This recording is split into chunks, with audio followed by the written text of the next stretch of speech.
Selam dostlar, alemin ve ailenizin en değişik kanalına hoş geldiniz. Ermenistan'ın başkenti Erivan'da şu an Gök Camii'ye gidiyorum. Burada haritadan baktığınızda, yazdığınızda çıkan ismi bu şekilde. Gök Camii Erivan'da şu an aktif olarak bir tane cami var. Ve birazdan öğlen namazı okunacak. Öğlen saati geliyor.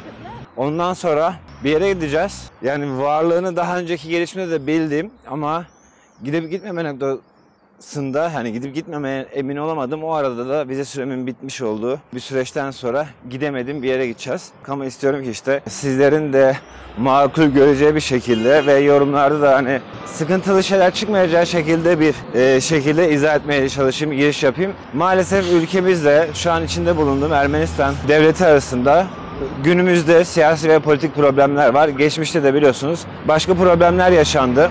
Ben Kars'ta, Ardahan'da gezdiğim sırada hatırlarsanız orada Ermenistan'la Türkiye arasında yaşanan olaylar sırasında Türklerin, Türk köylerinde, Türk insanların, Türk köylülerinin yaşamış olduğu problemleri içeren bir müze gezmiştim. Yanlış hatırlamıyorsam 2 ya da 3 tane kılıç biçimindeydi ve Ermenistan tarafına doğru bakan bir müze vardı orada. Onu ziyaret etmiştim. Ve burada da biliyorsunuz Ermenistan'da da aynı şekilde Türkiye'deki Ermeni köylerinde sorunlar yaşamış, problemlerle yaşamış Ermenilerin olduğu fotoğrafların, görüntülerin olduğu bir müze var burada. Onlar buna işte soykırım müzesi diyor. Sizin ne dediğinizde de ne demediğinizin bir önemi yok. Benim de ne dediğimin ya da ne demediğimin bir önemi yok. Şu an sadece içinde bulunduğumuz ülkede ve bu ülke için belki de en önemli şeylerden, önemli noktalardan birisi burası. Ben daha önce dediğim gibi yani emin değilim neden gitmedim ama o anki ruh halim, duygularım gitmeme yönündeydi. Ama şu an artık bu ülkeye ikinci kez geldim ve buraya gitmeme bence olmazdı. Katılırız, katılmayız, katılırım, katılmam. Bu kendi fikrimi ya da şahsi görüşlerimi hiçbir şekilde katmadan burada var olan bir müzeyi gezip size de göstereceğim. Hem de zaten aranızda da belki merak edenler vardır. Olabildiğince düzgün ve üsturuplu bir giriş yapmaya çalıştım. Umarım anlaşabilmişizdir. Şimdi önce Gök Camii'ye. Evet, dediğim gibi Muharrem ayı olduğu için şu an etrafta hep sıcak, siyah şeyler var. Flamanlar var. Şimdi ben geçen sefer buraya İran Camii demiştim. İran Camii dedikten sonra da Azerbaycanlı arkadaşlarımız beni bayağı linçlemişti. Ama ben buranın yapımının da Revan Hanlığı'ndan olduğunu söylemişim. Revan Hanlığı burayı yaptırıyor. Yani bunu da söylemiştim. İşte ilk yapıldığında zaten oldu bitti Şii Camisi. Bir tane Şii Camisi olduğu için de insan ister istemez aklı İran'a kayıyor ama tabii ki Şii demek İran demek değil sadece. Ama ben hani Revan Hanlığı yaptırdı dedim. Ondan sonra anlatmıştım. Burada 1988'de 91 yılları arasında. O zamana kadar burada Azerbaycanlılar yaşıyordu. Yani burada da yaşıyordu. İşte köylerde, rayonlarda da yaşıyordu. Göç ettirmiyorlar yani zorla buradan gönderiyorlar. 91 yılına kadar da zaten bizzat Azerbaycanlılar bu camide. Yine tabii ki diğer Müslüman gruplardan da olanlar varsa gelip namazlarını kırıyordu. Şimdi 91 yılından sonra bir dönem burada bir kapanma dönemi oluyor. Bu kapanma döneminin yanlış hatırlamıyorsam bir kısmı yani bu olaylar sırasında yaşanıyor. Bir kısmı da zaten Sovyetler Birliği yapıyor. Sadece camileri değil ya da sadece bu camiyi değil. Bütün camileri, bütün kiliseleri, bütün medrese her yeri yani kapatıyor. Yani dini yasakladıkları dönem var ya Sovyetlerin. O dönem bile aslında burası tam olarak kapanmıyor. Bir kısa bir dönem galiba kapanıyor. Niye? Ermenistan hükümeti, Ermenistan devleti o zaman ya da burada bölgede bulunan Ermeniler şöyle bir şey yapıyor. Yani buranın diğer 3 tane var o zaman. İkisi kapatılıyor ama buranın hiç kapatılmamasını sağlamaları için burada diyor ki burada eğitim var, burada okul var, işte burada insanlar işte yaşamlarını sürdürüyor gibi. Burası eğitim alanı diyerekten buranın kapanmasını engellemişler. Burası yani Sovyetler Birliği döneminde de neredeyse kapanmadan yine çalışmaya devam etti. Tabii ki Azerbaycanlılar buradan göç edildikten sonra da buranın maddi olarak dönmesi lazım. Bunu Ermenistan hükümeti yanlış hatırlamıyorsam bunu Ermenistan hükümeti sağlamıyor. Belki ufak bir şeyler sağlıyordur. O kadar detayını tabii ki bilmiyoruz. Ama buranın yönetimini ve buranın masraflarını, maliyetlerini şu an İran hükümeti de karşılıyor. Yani İran'dan gelen paralarla burada gördüğünüz temizlik yapılıyor, çalışanların maaşı çıkartılıyor, buradaki tadilat, tamirat işleri yapılıyor. Gök Camii'de şu an çok güzel bir şekilde bizi karşılıyor. Bak ben Azerbaycan'ın sırtında hem Türk bayrağı hem Azerbaycan bayrağıyla gezdim. Bunu hayatımda bakın yıllardır geziyorum ve hayatımda sadece bir kere yaptım. Bir ülkenin bayrağıyla o ülkeyi gezdiğim olay sadece bir kere oldu. Kendi ülkemden başka ülkenin bayrağını tanıdığım olay sadece bir kere oldu. Hayatım boyunca kendi ülkemden başka bir bayrak taşıyarak gezdiğim tek ülke Azerbaycan'dır. Azerbaycanlıların bayraklarıyla gezdim. Ama adamlar orada beni linçledi. Çok misafir, inanılmaz güzel de insanlar var. Orada gezdiğim sırada beni çok güzel de misafir eden insanlar vardı. Ama yani bir Hindistan'ı geziyorum. Hindistan'daki adamı bile Azerbaycanlı arkadaşlarımız gelip eleştirebiliyor. Yani eleştiri dili ya da eleştiri dozu belki onlara göre, yani size göre normaldir. Belki bize göre terstir ama çok ağır, çok acımasız bir eleştiri diliniz var. Yani bir şey yanlışsa daha böyle üsluplu anlatarak düzeltirseniz, ben de yanlışım varsa derim ki ya bak adam ne güzel mantıklı bir şekilde bana anlatıyor. Haklı ya, ben de o zaman dur düzelteyim derim. Ama öyle bir dille kullanıyorsunuz ki siz savunmanızı. Ya insan haksız da olsa böyle sinirlerini, işgillerini tekrardan üste çıkarması için tekrardan böyle size karşı cevap veriyor. O yüzden böyle Azerbaycanlı arkadaşlarla bazen maalesef yorumlarda takışabiliyoruz. Şimdi Gök Camii'nin önündeyiz, avlusundayız. David geldi. David, senin adın? Evet, ben David. 24 yaşındayım. Yerevan Devlet Üniversitesi'nde öğrenciyim. Evet, Türkçeyi seçtim yabancı dillerden. Çünkü seviyorum bu dili. Evet, şimdi İran Camii hakkında biraz şeyler konuşalım. İran Camii, eğer yanılmıyorsam 1768'de veya 66'da, 68'de, Doğru, ben de 66'da, evet, Hüseyin Ali Han tarafından kurulmuştur. Siz o hanlığa ne diyorsunuz söyleyiş olarak? Sefyan İran biz Ermenice'de diyoruz. Biz de İrevan Hanlığı ya da Revan Hanlığı diyoruz. Evet. Azerbaycanlılar İrevan Hanlığı diyordu. O zaman buradalardı. Türkiye'de de bazı kaynaklarda da Revan Hanlığı diye geçiyor. Hüseyin Ali Han. O zamanlarda Azerbaycanlılar burada yaşadı, İranlılar. Sovyet Birliği zamanında dini yapıları, Sovyetler Birliği yetkilileri bazı dini yapıları Yerevan'daki yıkmak istiyorlardı. Ermenistan 1991'de bağımsızlığını ilan ettikten sonra İran yetkilileri talebi üzerine veya isteği üzerine İran hükümetinin çabalarıyla İran Camisi, yani İranlı Cami Yerevan'daki ibadethane olarak yani İran'a teslim oldu. Şu an anlık olarak siz bu camiye nasıl telaffuz ediyorsunuz? Ne diyorsunuz? Mescit. Ermenice'de biz mescit diyoruz. Tamam. Buranın ama kendi... Yani mavi mescit. Mavi cami, kaput mescit Ermenice'de. Tamam.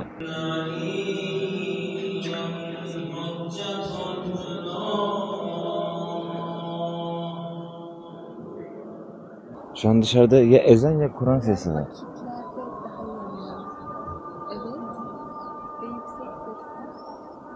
Evet, bildiğim başka bir yerde cami var ve burada ezan bitti, başka bir yerde ezan okunuyor. Ama ezanı. Şu an Erivan'da başka bir yerden ezan sesi geliyor. Bize sadece burada cami var diye biliyoruz. Ve burada da ezan dışarıya okunmuyor diye biliyoruz. Hoparlör ile dışarıya ses veriliyormuş o zaman. Aha. Çünkü duyduk. Ben de geldiğim zaman duydum. Evet, ben de şaşırdım çünkü ben diğer gelmemde yanlış hatırlamıyorsam Covid diye cami kapalıydı. Namaişgahı daimi sanayi desteği İran. İran'ın geleneksel el sanatlarının sergisi diyor. Evet, şimdi İrevan Hanlığı ya da Revan Hanlığı ya da işte başka bir şey şu an anlık olarak Ermenistan'ın başkenti Erivan'daki, ya işte kime göre söyleyeceğiniz karıştı iyice. İşte şu an şöyle söyleyeyim arkadaşlar, tarihi zaten internette yazıyor. Siz oradan bakıp kime ait olduğunu, ne istiyorsanız ona ait olduğunu iddia edebilirsiniz. Benim için hiç fark etmez. İsterse Japonlara ait olsun. Yani benim böyle hassasiyetlerim yok. Bazı insanların var. Saygı duyuyorum kesinlikle. Yanlış anlamasın. Hiç itiraz etmiyorum. O yüzden siz kime ait olduğunu bilmek istiyorsanız bu cami ona ait. Ama anlık olarak bu cami Ermenistan'ın başkenti Erivan'da. Yani videoda bakın, size samimi söylüyorum. Ne yaşıyorsam size bir göstereceğim. Bunları yaşıyorum şu an. Hani adamlar hep iyi insanlar denk geliyor bize. Yani şöyle bir ilişki var. Berna'yı tanımayanlar ya da Berna'nın kanalını takip etmeyenler varsa aşağı bırakırım. Seni şu an ben de merak ediyorum neler yaşayacağını. Çünkü sen benim gördüğüm, duyduğum, bildiğim, bir de elinde kamera da var. Kapalı olarak İran'a gelen ilk insansın. Varsa da daha önceden görmedim. Ermenistan'a pardon. Gelen ilk insansın. Kamerayla evet biraz daha farklı oluyor durum. Şimdi bir şeyden bahsedeceğim. Burada turistler oluyor. Turistler beni görüyor böyle ellerine telefonu alıp diyorlar ki "You are Muslim, you are Muslim." Sanki hiç görmemişler. Evet, Ermenistan'da hiç olmayınca sen tek Şaşırdım. olunca ilgi çektin. Heykeli.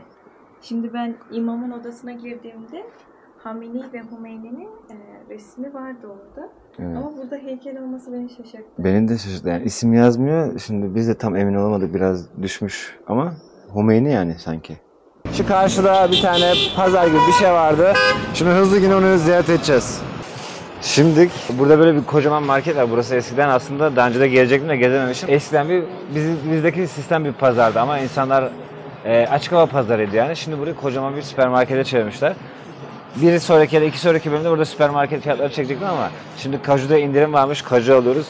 100 dramı 8,5 TL kabul ederseniz 33-34 TL. Şu an 100 gram 34 TL yani kilosu 340 TL. Türkiye'nin kajunun kilosu kaç para bilmiyorum ama Ermenistan bize göre biraz ucuz. Bir saniye. Oo, mantar pahalıymış. Gel. Şu mantar 85 TL. Mantar galiba biraz pahalıymış. Ama Türkiye'de de pahalı. Bizde 85 TL var mı mantar? Vardı diye biliyorum. Bayağıdır mantar yemedim Türkiye'de, hatırlamıyorum. Mantar pahalı. Mesela bunun kilosu da 8, 16, 24, 32, 35 TL falan. Ama güzel, bizdeki gibi düzenli dizmişler. Her ülkede böyle değil. Yani hiçbir insanla Türkçe konuşmadığın halde bu kadar anlıyorsan daha ne olsun. Evet. Övdük seni. Şımar. Abi Ermenistan tabii ki Sovyetlerden kalma olduğu için her yer heykel. Her yer geniş geniş caddeler. Evet, şu an Ermenistan'ın kalbinde, Ermenistan'ın tam merkezindeyiz. Ermenistan'da gerçekten bugün iyi sıcak var. Burada ne binalar var? Sanat binası var, tiyatro. Binası sizin önünüzde. Evet. Ermenistan Cumhuriyeti evet sanat binası. Hükümet binası. Evet. Bizim Ankara gibi. Ankara'da da bizim böyle bir yer var. Devlet binalarıyla dolu. Vernisaja gidiyorum. Benim bir önceki videomda en sevilen yer Vernisaj olmuştu. Vernisaj ne, şimdi gidince göreceksiniz. Yöresel ürünlerin satıldığı bir pazar. O pazarda bir teyzeyle bir amca. Ben tek başıma geziyordum o zaman, böyle arkadaş grubum ya da yanında Türkçe bilen bir Ermeni arkadaşım yoktu. Tamamen tektim. Türkçe konuşarak gezdim. Ve herkese ben Türk'üm dedim. Oradan bir teyze de dedi ki gel bakalım konuşalım, sohbet edelim dedi. O videoyu çok sevmiştiniz. Şimdi tekrardan oraya gelip o pazarı çekeceğiz. Teyze ve amca oradaysa da onlara selam vereceğiz. Bunun adını öğrendim. Yetişin. Neymiş adı? Tahmin et. Beklemezsin gerçi de. Adı güzel. Tekerleme gibi. Bulbulak. Bulbulak Bunun Ermenice. adı bulbulakmış. Suyun çıktığı yere falan denmiyor mu? Bulak. Bizde de kullanılıyor bunlar. Gözle gibi bir şey diyoruz ama bulak da deniliyor muydu? Sanki böyle bir anımsadım. Bakacağım ama. Kınar veya kaynak anlamına geliyor bulak. Şu an çok heyecanlıyım. Niye derseniz 1,5-2 sene önce gelip gördüğüm, gezdiğim o insanları bulabilecek miyim? Ve o insanlar bana ne tepki verecek? Şimdi gidip görelim. İlk defa gördüm. 3 kişilik satlarmış. Tavla mavla aynı bizdeki yayık mayık şeyler. Bu tavla mı? Nar. 3 kişinin aynı anda oynayacağı tavla. Türkçe konuşan kadın değil. O ileride. Sen de merak ettin değil mi? Teyze. Burada mıydı acaba? Daha mı ilerideydi? Video izlemediyseniz şu videomu göstereyim hemen. Bu amcayla bu teyze şu köşedeymiş. Ben de onları alıyordum da abilere sordum. Abiler de Türkçe biliyor bu arada. Takım Bafra yoluna giderken değil mi? İlk adımla Bafra'nın ortasında kalıyor. Beğendiniz mi? Bir hafta önce oradaydı. O zaman Ordu'ya da geldiniz mi? Ordu. Mecbur oradan geçiyor. Ben de Orduluyum. Mesudiye ama Sivas tarafı. Evet. İçeridesin sen orada. Mesudiye neresi? Doğru doğru. Maşallah biliyorsunuz. Orduya da bekleriz. Teşekkür. Abi Trabzonlara benzemiyor mu? Başka taraftaki. Çok benziyor. Herkes herkese benziyor. Bana baksana ben de nereye benzediğimi belli Sen diyorum. şimdi bu İngilizce Hintliler öğrenci. Evet evet, bir de kılığın kıyafetin de Hintli gibi. Otobüste hop Batum'a, Batum'dan da trenle buraya. Ama biraz zor tabii, 18 saat sürdü. 18 saat. Siz hızlı trenle gelseydiniz 6 saat sürüyor. Erivan'a hızlı tren var mı? Ha, biz onu bilmiyorduk. Biz hızlı tren Tiflis'te karar var sanıyoruz. Daha devam etmiyor mu? Hızlı tren var. Ha, dönüşte öyle yaparız o zaman. Sizin isim neydi abi? Murat. Benim Mehmet. Sizin amcacığım? Cenk. Celal. Celal. Memnun oldum. Tanıştığıma çok memnun oldum. Biz de. Kendinize. Teşekkür ederiz. Çok sağ olun. Kendinize iyi bakın. Adam bak telefon numarasını yazdı. Evet. Ne lazımsa diyor. Kaç kere söyledi bir tane tarif yapmadı. Hatta dedi ki burada belki mesela hoşta karşılanmayabilirsiniz. Hemen ara. Geliriz. Aynen. Geliriz. Burada yaşayacağımız en fazla olay, ben size söyleyeyim bir Türk olarak, çok salaklık yapmadıysanız, hani her ülkede sıkıntı olacak bir hareket yapmadıysanız, burada Türk olarak yaşayacağımız ekstra sıkıntı, fazladan sıkıntı, birileri size surat yapar. Ha, Türk müsün? Ben geçen gelişimde bir teyzeden köyde alışveriş yaparken sadece o hareketi gördüm. 10 gün 12 gün boyunca hiçbir şey görmedik. Türkçe konuşuyoruz 4 kişi. 5 kişi, hiç kimse bize bir şey yapmıyor. Yapacağını da sanmıyorum. David gidiyormuş. David, kendine bak. Çok kibar ve efendi bir insansın. Teşekkür ederiz. Evet, bebekler yine bizde bize benzerlikleri var yani. Eşeğin Ermenicesini biliyor musun? Yo. Eş. Eş. Arkadaşım eş, arkadaşım şek. Hoca utanıyor, bitiri şey yapmıyor. Konuşmak istemiyor. Hocam, Ermenistan yolculuğu nasıl geçiyor? Ermenistan yolculuğum iyi geçiyor. Geçen yıl da iyi geçmişti. Sevdin mi? Evet. Biraz bana da pratik oluyor. Bakarım, buna söylerim ya da abdest yazarım. Ermenistan para birimi değerlendi galiba benden sonra. Sanki ben böyle 401 doları 420'lerde falan hatırlıyordum. Şu an 388. Yine onu bakmışımdır, yazmışımdır. Georg aradı. Mehmet dedi gelin opera binasının önüne gitar getiriyorum, çalacağım size dedi.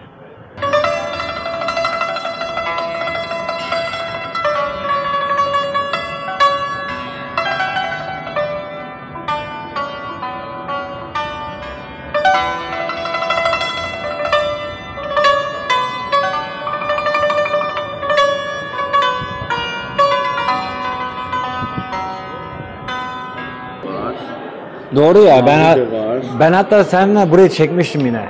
Evet, LC marketi defakto var. Mavi var. Mavi var. Ama insanlar alışveriş yapıyor. Ki var. Evet, Türkiye'den çok fazla ürün geliyor Ermenistan'a, sınırlar kapalı olduğuna rağmen. Nasıl geliyor? Gürcistan aracılığıyla. Yani sınırlar açılırsa direkt Ermenistan'a gelir. Bir şeyden merak ettim aslında. Burada bunların Türk markası olduğu biliniyor ama ona da rağmen alışveriş yapılıyor mu, yoksa kimse bilmiyor mu? Evet, işte biliniyor. Dediğim gibi Ermenistan'da biliyorsunuz savaş sırasında 2020'de Türk markalarına yasak gelmişti. Yani bir taraftan tamam, bazı durumlar olunca, politik durumlar tabii ki de bunlar da etkiliyorlar ticareti. Ama genelde yani Türk malını boykota edenler de var. Ama yani pratikte şunu görüyoruz. Bunlar uygun fiyatlı olduğu için ya da kalite olarak da uygun olduğu için alışveriş yapılıyor. Şimdi Mehmet diyorsun ya, senin hatıraların falan var. O zaman bir tane şarkı söyleyeyim, benim yazdıklarımdan ama. Şarkının ismi Sihirbaz Kadın. Niye sihirbaz kadın? Onu da sen anlat.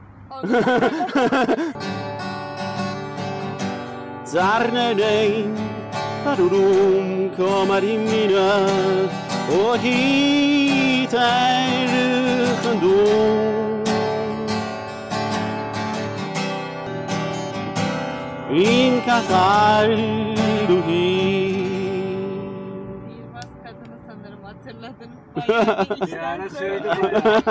Bayağı Şarkının ismi Of Sirun Sirun. Yani o güzel güzel kadından bahsediliyor. Sen geldin, neden geldin, neden yüreğimin sırrını çözdün? Seni masum bir aşkla sevdim. Ama sen beni ihanet ettin. Bak dünyanın her yerinde bir acı var ortak. Kadın. Dünyanın her yerinde kime gidersen git tek ortak var, kadının çıkardığı acı. Buradan tüm kadınlara selam olsun. Dinliyoruz.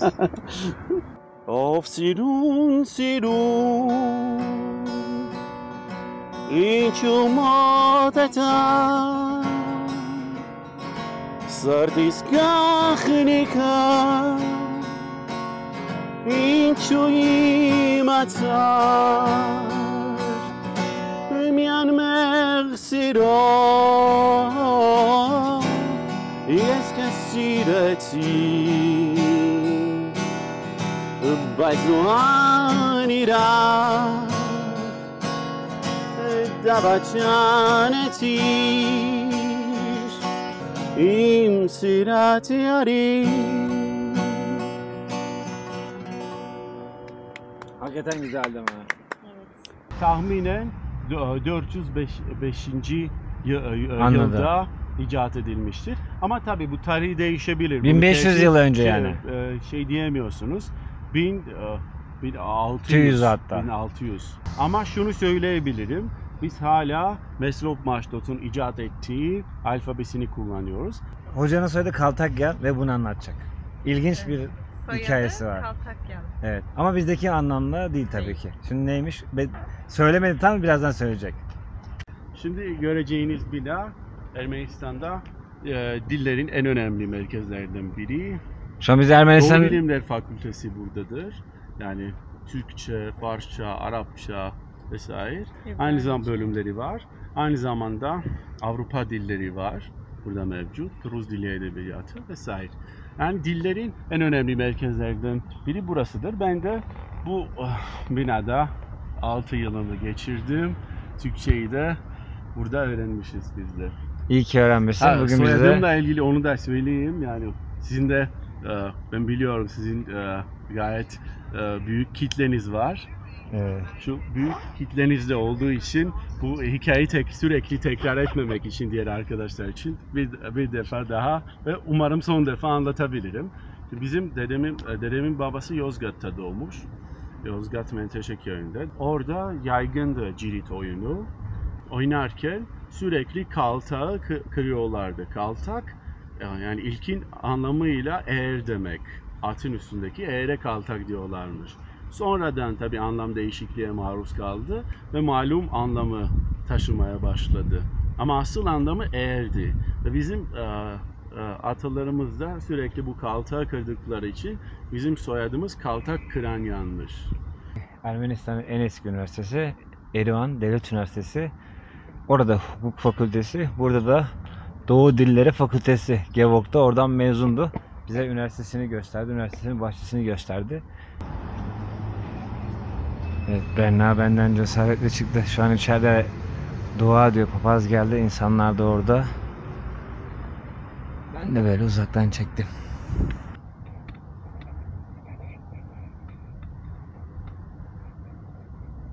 Evet, şimdi videonun bu kısmında Ermenistan'da buranın sizin o İngilizce'de ya da sizin dilinizdeki tam çevirisi neydi? Titernakabert Tepesi oluyor burası. Ermeni soykırımı anıtı ya da Armenian Genocide Museum Monument. Ben buraya normalde tek gelecektim. Gevok dedi ki anlaman için Türkçe içerik yok sonuçta. İçeride hakikaten Türkçe bir şeyler yazmıyordu. Daha iyi anlaman için ben sana eşlik edeyim dedi. Sağ olsun sorularıma da cevap verdi. Bütün müzeleri tek tek çevirdi. İçeride çekim yapmak için izin almak lazımdı. Zaten her yerde müzelerde çekim yapmak için izin almak lazımdı. Zorlamak istemedim. Zaten internette var. Bizim daha önce Türklerden gelip gizli gizli çekenler de var. Merak edenler varsa müzenin içini. Oradan izleyebilir. Şimdi kritik konular tabii ki. Aranızda bazıları burayı görmekten hoşnut olmayabilir. Bazıları rahatsız olabilir ama ben şöyle diyorum. Zaten benim niyetim hani insan olmak ve ırk, din, dil bir şey ayırmıyorum. Ve burada da gittiğim her ülkede olduğu gibi objektif olmaya çalışıp buradaki insanların hissettikleri ya da buradaki insanlar için değerli ve önemli olan bir noktayı ziyaret etmek istiyorum. Dostum çok teşekkür ederim önce. Beni gezdirdiğin için ve önceki seferde de bu seferde de çok medeni ağırladığın için. Hoş geldin. Sağ olasın. Buranın fiziksel olarak şeyini sorayım. Yapım tarihi şu an tam olarak kaçtı? Bu anıt Sovyetler Birliği zamanında yapılmıştır.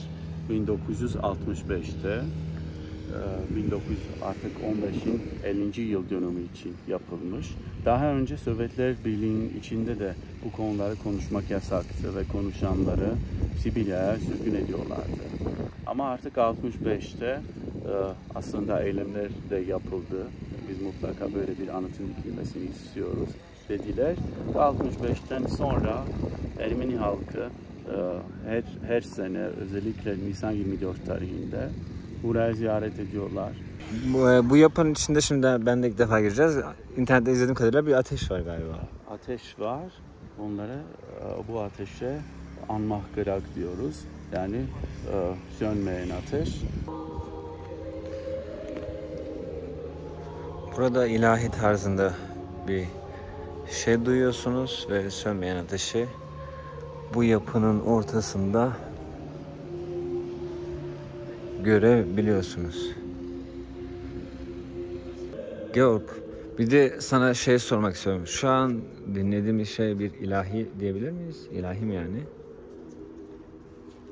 Burada evet genelde farklı ilahiler ve sadece ilahiler de değil, Ermeni halk müziği de duymak mümkündür. Anladım. Ama tabii ki de hüzünlü sadece tabii. melodiler duyabiliriz.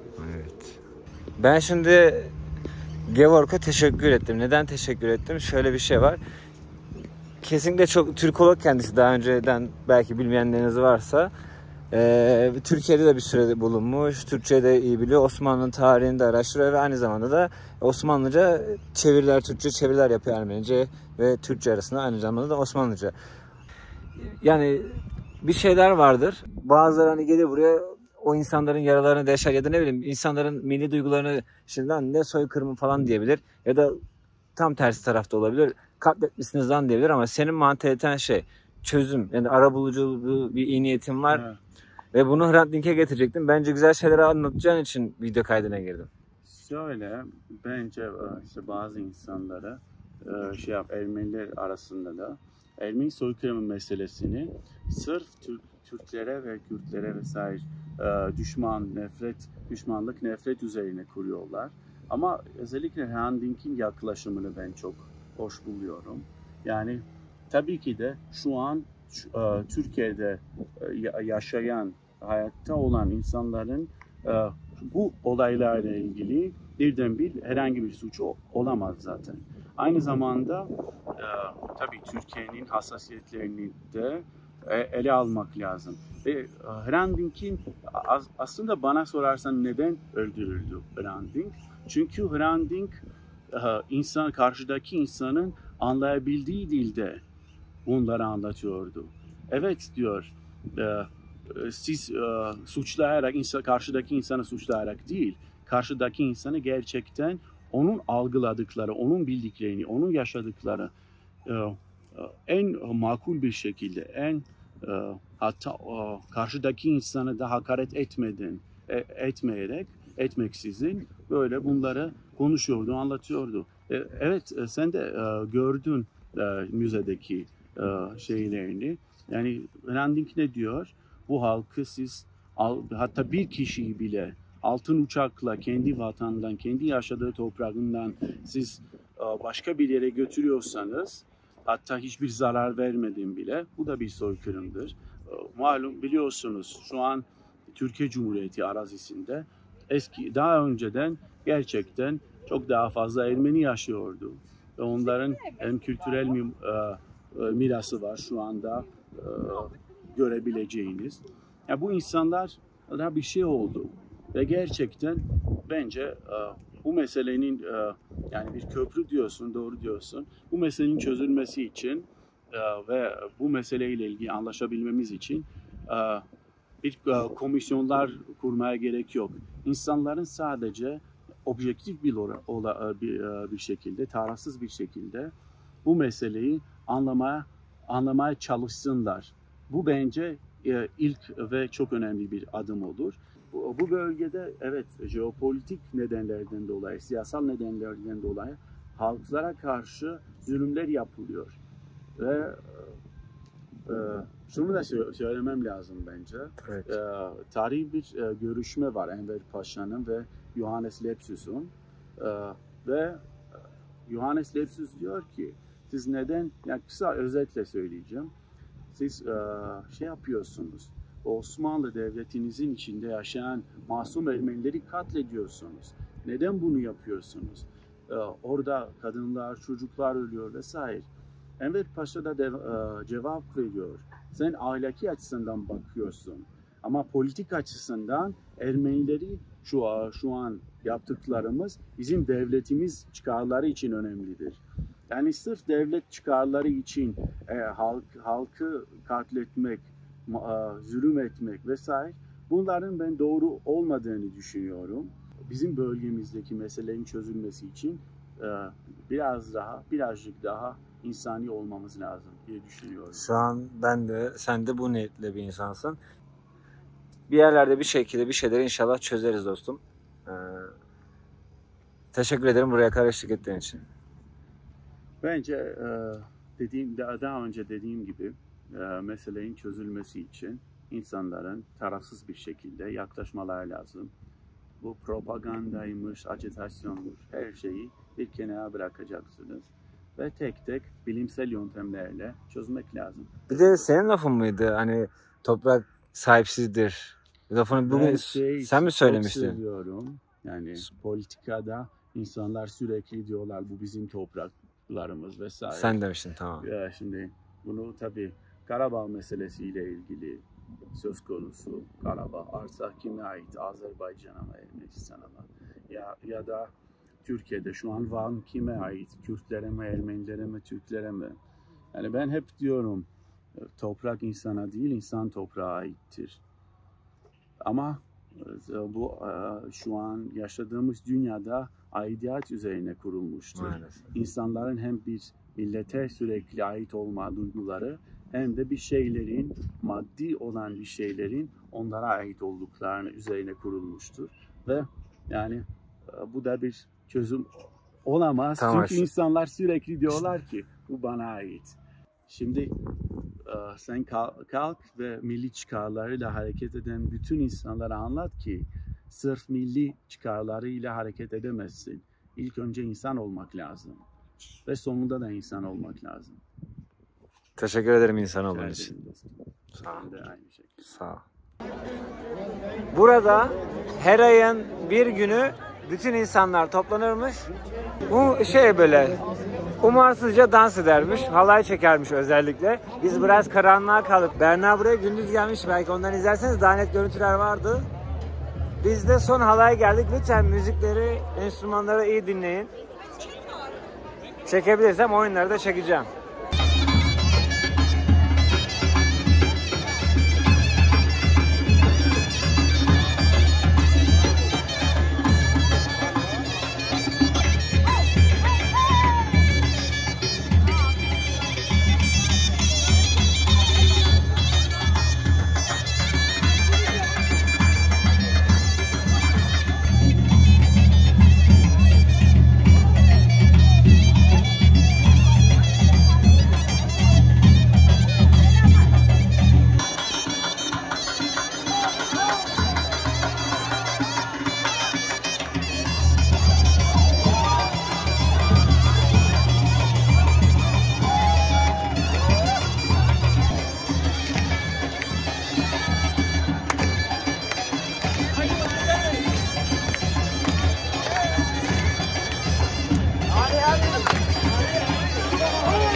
Bitti.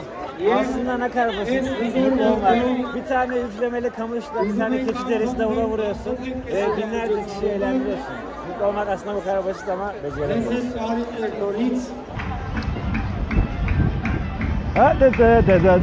Erivan videosunun sonuna doğru gelirken dedim ki Berna'ya da size de ben en çok sevdiğim caddelerden, noktalardan birisi burasıydı. Kuzey Caddesi diyorlar ama tam olarak adı ne ben de emin değilim. Burası çok hareketli bir nokta. Her yerde müzik çalıyor. Aynı zamanda burada da göreceksin galiba AC var, Kiki falan filan birkaç tane Türk markası burada da var. Müzik yapıyorlar, oynuyorlar, eğleniyorlar. İnsanlar gece burada yürüyor. Bu yolun sonunda ve bu gördüğün gibi o başta insanlar da çimenlerde oturuyor.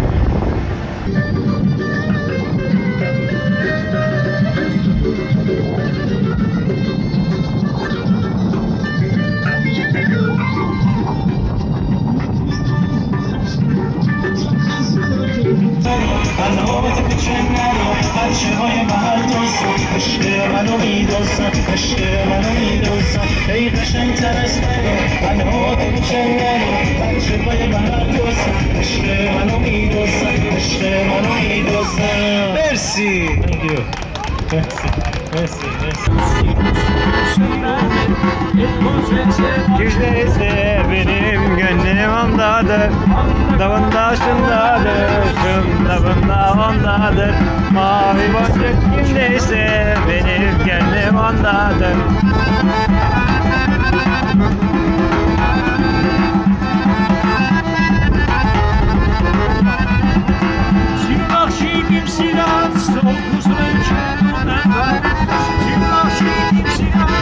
Herkes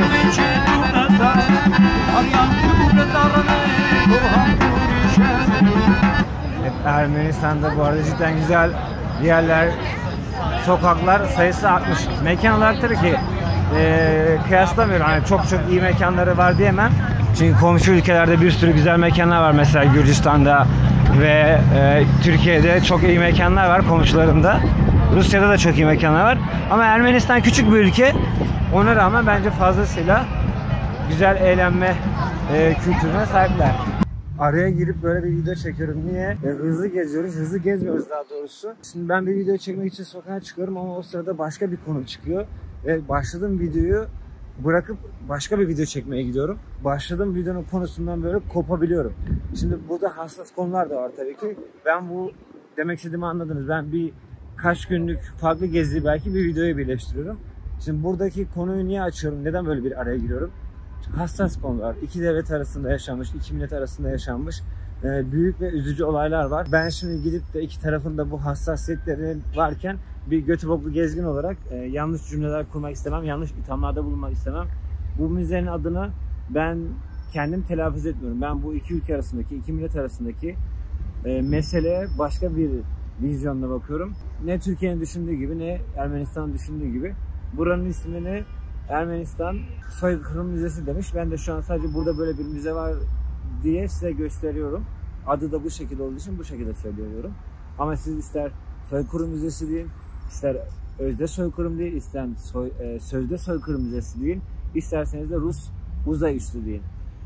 Bir gezginin misyonu gelip de buradaki insanların hassasiyetlerinden beslenerek tık almak olmamalı. Ama maalesef bu ülkede bunu yapanlar milyonlar izlenirken biz gerçek ve hakikati göstermeye çalışıyoruz. Gerçek ve hakikat nedir? Sokakta yürürken insanları kışkırtmadan, insanların yaralarına tuz basmadan günlük olağan akış içerisinde olanları göstermek. Şimdi Japonya'ya giden bir Türk şey diyor mu? Lan ben Türkiye'den geldim diye kamerayı insanın gözüne sokuyor mu? Sokmuyor. Ama nedense buraya gelen YouTuber'lar milletin gözüne kamera sıkıp ben Türk'üm diyorlar. Nedenini anlayamadım. Yani Endonezya, Bali'de sokakta gezerken bunlar ben Türk'üm diye herkese mikrofon uzatmıyor ama burada nedense öyle yapıyorlar. Amaçlar belli. Benim böyle amacım yok. Ne Ermenistan tarafından ne de Türkiye tarafından hiçbir insanı üzmek istemem. Hassas konular. Benim memleketim, dünya, ırkımda insan. Başka bu dünyada hiçbir tanımlamam yok. Yani dünyada iki tane ırk vardır. İyi insan ırkı ve kötü bir insan ırkı. Gerisinin benim için hiçbir mühimmatı yoktur. Ben Türk de olabilirdim. Papua Yeni Gine'de kışında yaprakla gezen bir insan da olabilirdim. Ermeni de olabilirdim. Şu an Papua'daki insan keşke Türk olsaydım diyor mu? Demiyor. Kanadalı adam keşke Ermeni olsaydı diyor mu? Demiyor. Nerede de olsa oranın insanını, oranın kimliğini ve kültürünü savunuyor. Bu kadar basit şeyler aslında. Bu video hassas bir video. Kimse kırmak istemiyorum. Böyle bir açıklama yapmak istedim. Böyle bir açıklama yapmak zorunda olmak da çok üzücü. Ama yaptık işte. Görüşürüz.